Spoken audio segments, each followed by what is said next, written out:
When Captain Ibrahim Traoré stood before the cameras in Ouagadougou and declared his intention to break free from the CFA franc, the tremors were felt from Paris to Brussels. This wasn't just another military leader making empty promises. This was a calculated strike against one of the most enduring symbols of neo-colonialism in Africa, a currency system that has kept 14 African nations economically tethered to France for over 7 decades. But here's what makes Traoré different from every leader who has talked about monetary independence before him. He's not just talking, he's building the infrastructure, forging the alliances, and creating the economic foundations that could make African monetary sovereignty a reality for the first time since independence. Today, we're diving deep into the most significant challenge to Western monetary control in Africa since the days of Thomas Sankara. We'll explore how a 37-year-old captain from Burkina Faso is orchestrating what could become the most transformative economic shift on the continent in generations. Let's start with the uncomfortable truth that most people don't understand. When Africa achieved political independence in the 1960s, the celebration was premature. Yes, the flags changed. Yes, the anthems were sung.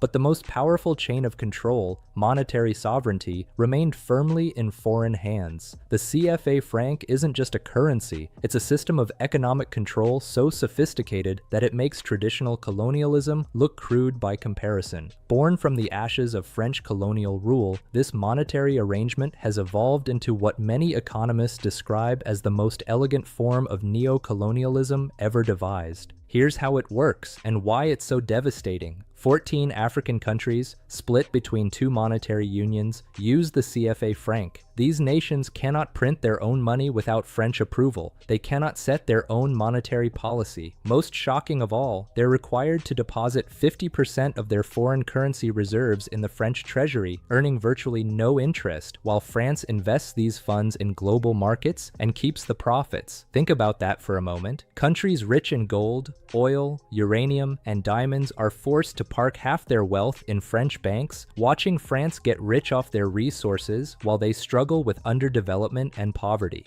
But it gets worse. The CFA franc is pegged to the euro, which means African countries have no control over their exchange rates. When global markets shift, when inflation hits, when economic crises emerge, these nations cannot adjust their monetary policy to protect their economies. They're passengers in their own economic vehicle, with France holding the steering wheel. This is the system that has kept countries like Burkina Faso, Mali, Niger, Senegal, and Ivory Coast in a state of perpetual economic dependency. It's the reason why regions rich in natural resources remain among the world's poorest, and it's exactly what Ibrahim Traoré has declared war against. To understand the magnitude of what's happening, you need to understand the man driving this transformation. Ibrahim Traoré isn't your typical African leader. At just 37 years old, he represents a new generation that grew up watching the failures of traditional politics and decided that radical change was the only option.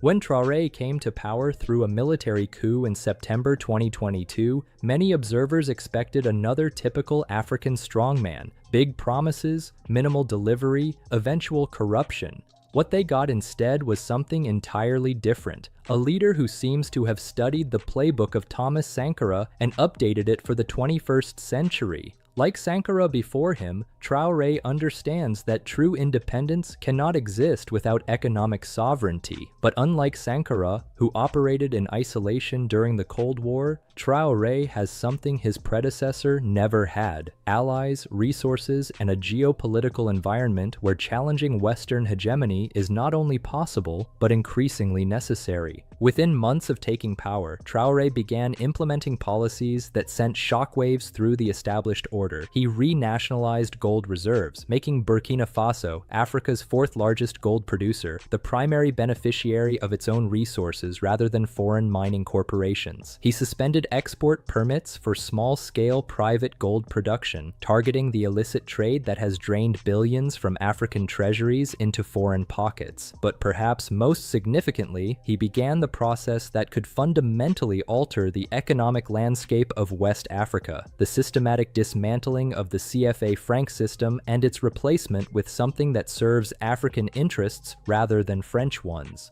Traoré understood from the beginning that monetary revolution couldn't happen in isolation. Breaking free from the CFA franc required allies, resources, and collective strength. That's why the formation of the Alliance of Sahel States represents such a pivotal moment in African history. In September 2023, Traoré joined forces with Mali's Colonel Assimi Goïta and Niger's General Abdourahmane Chiani to form the AES, a military and economic alliance that would become the foundation for challenging Western monetary control in the region. This wasn't just another African organization destined to fail due to lack of coordination. This was a carefully planned confederation designed specifically to break free from systems of external control. The timing was perfect. All three countries had undergone military transitions that brought to power leaders committed to genuine sovereignty rather than the performative independence that had characterized the region for decades. More importantly, all three recognized that their individual struggles against neocolonialism would be far more effective as a coordinated effort.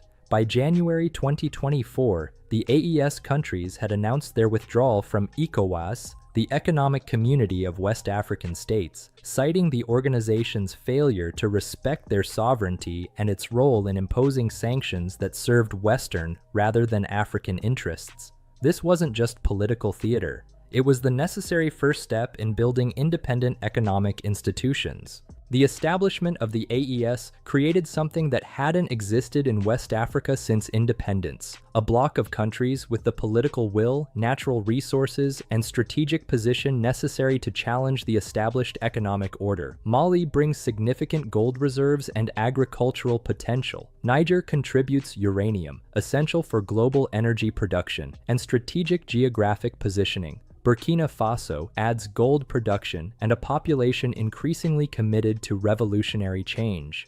Together, these three countries control resources so vital to the global economy that they cannot be easily ignored or isolated. This gives them leverage that individual countries could never possess, leverage that Traoré is using to build the foundation for monetary independence. One of the most significant aspects of Traoré's approach to monetary reform is his understanding that currency independence requires resource control. You cannot build monetary sovereignty while foreign corporations extract your wealth and foreign governments control your reserves. That's why Traoré's renationalization of Burkina Faso's gold reserves represents more than just policy reform. It's the foundation of a new economic model. Burkina Faso produces over 60 tons of gold annually, making it one of Africa's largest producers. Under previous arrangements, much of this wealth flowed to foreign mining companies and international markets, with minimal benefit to the Burkinabe people.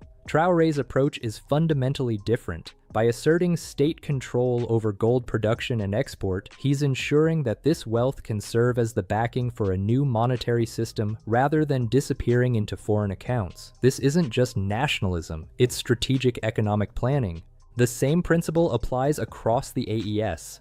Mali's gold production, Niger's uranium mines, and the collective agricultural and mineral wealth of the region are being viewed not as commodities to be sold cheaply to the highest bidder, but as strategic assets that can anchor a new economic system.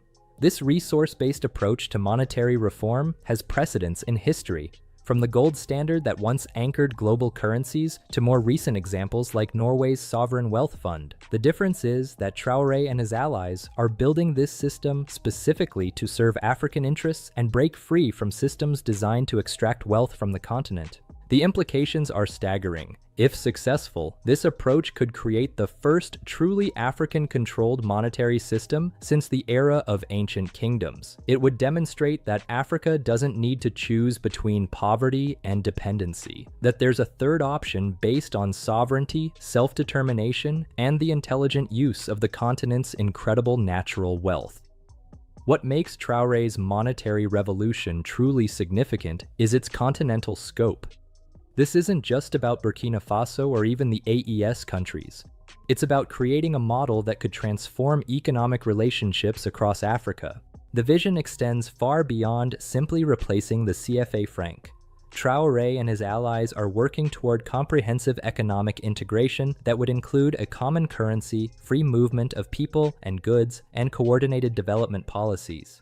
In many ways, they're attempting to create what the European Union achieved, but without the neo-colonial baggage that has hampered previous African integration efforts. Consider the potential: a monetary union covering countries with massive gold reserves, significant uranium production, substantial agricultural capacity, and growing populations. Add to this the strategic partnerships being developed with non-Western powers like China, Russia, and Turkey, and you begin to see the outline of an economic bloc that could rival traditional Western-dominated systems. The African Continental Free Trade Area, which has struggled to gain momentum due to currency fragmentation and external dependencies, could find new life under such a system. Imagine African countries trading with each other using African currency backed by African resources, without needing to convert through dollars or euros controlled by foreign central banks. This isn't just economic theory. The infrastructure for such a system is already being built. Payment systems independent of Western networks are being developed. Trade agreements that prioritize intra-African commerce are being negotiated. Educational and cultural exchanges that build Pan-African identity are being expanded. What emerges is a vision of Africa that doesn't just consume Western products and export raw materials, but that becomes a center of production, innovation, and economic power in its own right. It's the kind of transformation that could make the 21st century truly Africa's century. Every revolutionary movement faces resistance, but few face opposition as sophisticated and well-funded as what Traoré and the AES countries are encountering. The stakes are simply too high for existing power structures to ignore what's happening in the Sahel. From France's perspective, the loss of the CFA franc system would represent not just economic damage, but the end of its post-colonial empire. For over 60 years, France has used monetary control to maintain influence over African politics, extract wealth from African resources, and position itself as a middle power on the global stage. Without the CFA franc, France loses its captive market, its cheap resources, and its strategic depth in global affairs. The numbers make this clear. French companies receive preferential access to contracts in CFA franc countries worth billions annually. French banks profit from managing African reserves. French influence in international forums is amplified by the voting support of CFA franc countries. Losing this system would reduce France from a global player to a middle-sized European country with limited international influence. But the opposition extends far beyond France.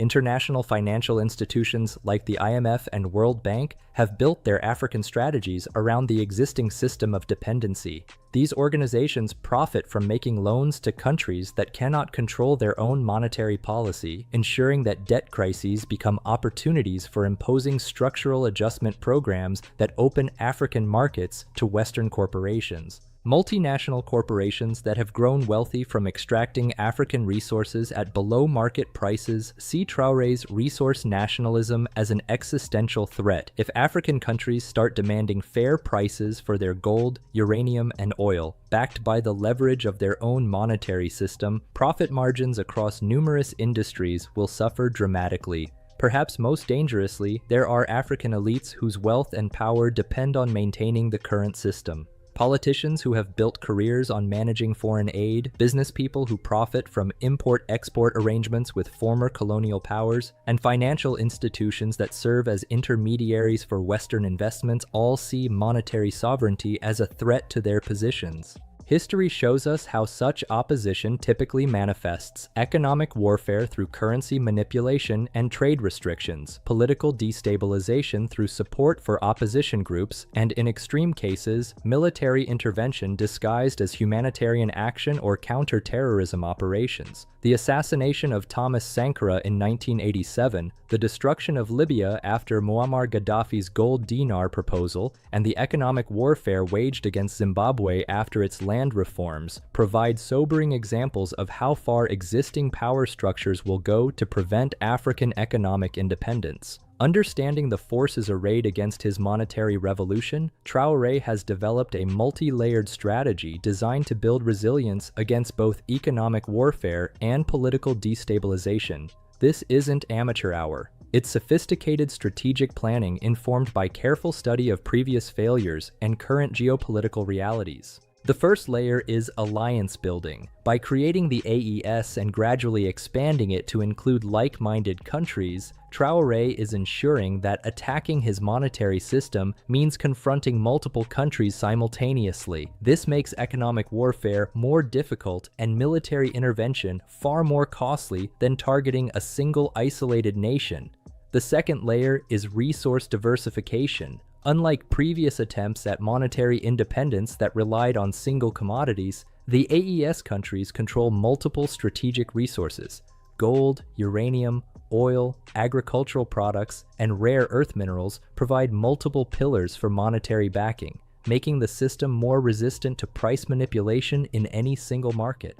The third layer is technological independence. Learning from how Western countries used control over payment systems like SWIFT to enforce sanctions, Traoré and his allies are building parallel financial infrastructure. This includes independent payment networks, blockchain-based transaction systems, and communication networks that don't rely on Western-controlled satellites or internet infrastructure. The fourth layer is strategic partnerships. By developing strong relationships with non-Western powers like China, Russia, and Turkey, the AES countries are ensuring they have alternative markets, investment sources, and security partnerships if Western countries attempt economic isolation. The fifth layer is popular mobilization. Unlike previous African leaders who attempted top-down reforms, Traoré has invested heavily in building popular support for monetary independence. Youth organizations, women's groups, and civil society movements across the AES countries have become vocal advocates for breaking free from neo-colonial control. Finally, there's the temporal strategy. Rather than attempting immediate complete transformation that could trigger maximum resistance, Traoré is implementing gradual changes that build momentum while avoiding premature confrontation. The withdrawal from ECOWAS, the resource nationalization, and the currency discussions are all carefully sequenced to build strength before facing the biggest challenges. If Traoré's monetary revolution succeeds, the implications extend far beyond West Africa. It could catalyze a transformation of global economic relationships that rivals the end of the Bretton Woods system or the collapse of the Soviet Union.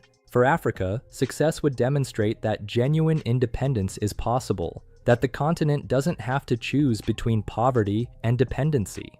Other African countries, watching the AES countries prosper under their own monetary system, would face enormous domestic pressure to follow suit. The CFA franc could collapse entirely, freeing 14 countries from French monetary control. Other colonial-era economic arrangements across the continent could face similar challenges. The psychological impact might be even more significant than the economic one. For generations, Africans have been told that they need Western guidance to manage their economies, that African institutions are inherently corrupt or inefficient, that integration into Western-dominated systems is the only path to development. A successful African monetary union would shatter these narratives permanently. For the global economy, the emergence of a resource-rich, strategically located monetary bloc outside Western control would force fundamental adaptations. Countries and corporations that have grown wealthy from Africa's economic dependency would need to develop new models based on mutual benefit rather than extraction.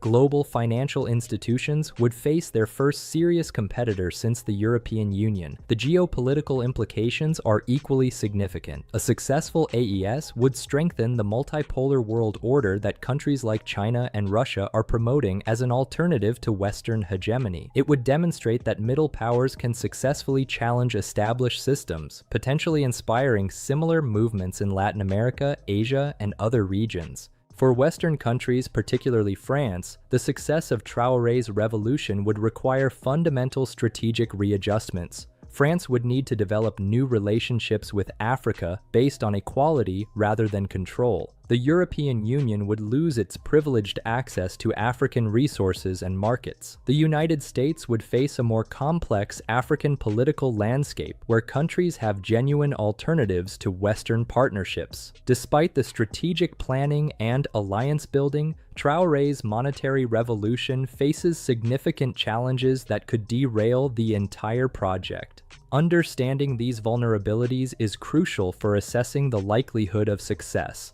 The first challenge is economic. Building a new monetary system while maintaining economic stability requires extraordinary skill and some luck. Currency transitions are notoriously difficult even under ideal conditions. The AES countries must avoid hyperinflation, maintain trade relationships during the transition, and build credibility in international markets without the institutional backing that established currencies enjoy. The second challenge is political. Maintaining unity among the AES countries while facing external pressure will test the alliance's resilience. Different countries have different economic needs and political pressures. Mali's security situation differs from Burkina Faso's. Niger's uranium wealth creates different opportunities and vulnerabilities than Burkina Faso's gold. Managing these differences while maintaining strategic coordination requires exceptional leadership.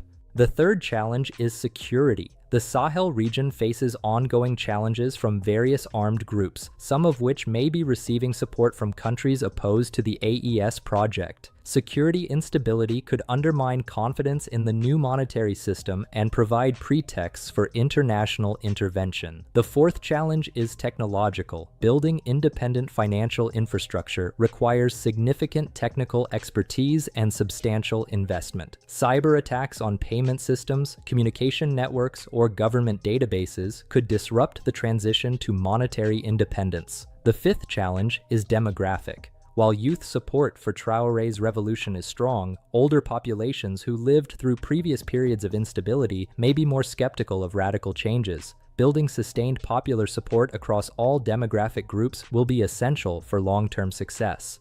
Finally, there's the timing challenge. The window of opportunity for this kind of transformation may be limited. Changes in global politics, shifts in commodity prices, or alterations in the security environment could make the transition more difficult if it's not completed quickly enough. What makes Traoré's monetary revolution particularly significant is that it's occurring alongside similar movements across Africa. The continent appears to be experiencing a broader awakening to the possibilities of genuine independence, an awakening that could make the success of the AES project just the beginning of much larger transformations. In East Africa, conversations about monetary integration and reduced dependency on Western financial systems are intensifying. Countries like Tanzania and Uganda are exploring ways to trade in local currencies rather than dollars. Rwanda has implemented policies designed to reduce external economic dependencies. In Southern Africa, South Africa's participation in BRICS and its promotion of alternative international payment systems signals a similar desire to reduce Western monetary control. Zimbabwe's experience with currency independence, despite its challenges, provides both warnings and lessons for other countries considering similar paths. Even in countries that remain formally committed to Western-aligned economic systems, domestic pressure for change is growing.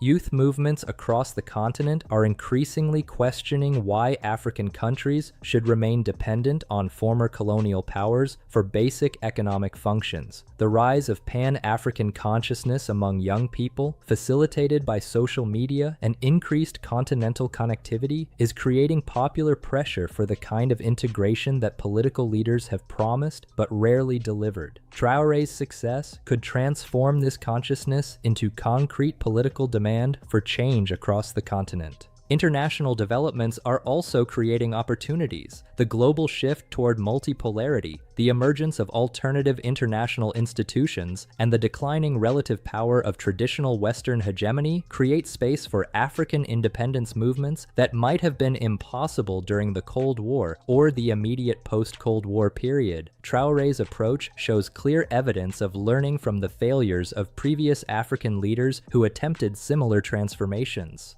By studying the experiences of Thomas Sankara, Muammar Gaddafi, and others, he appears to have developed strategies designed to avoid their mistakes while building on their insights. The Sankara lesson is about building popular support. Sankara's revolution failed partly because it remained too concentrated among urban intellectuals and military officers without deep roots in rural populations. Traoré has invested heavily in building support across all segments of Burkinabe society, particularly among youth and rural communities. The Gaddafi lesson is about international alliances. Gaddafi's Pan-African monetary project failed partly because it attempted to challenge Western systems without adequate alternative partnerships.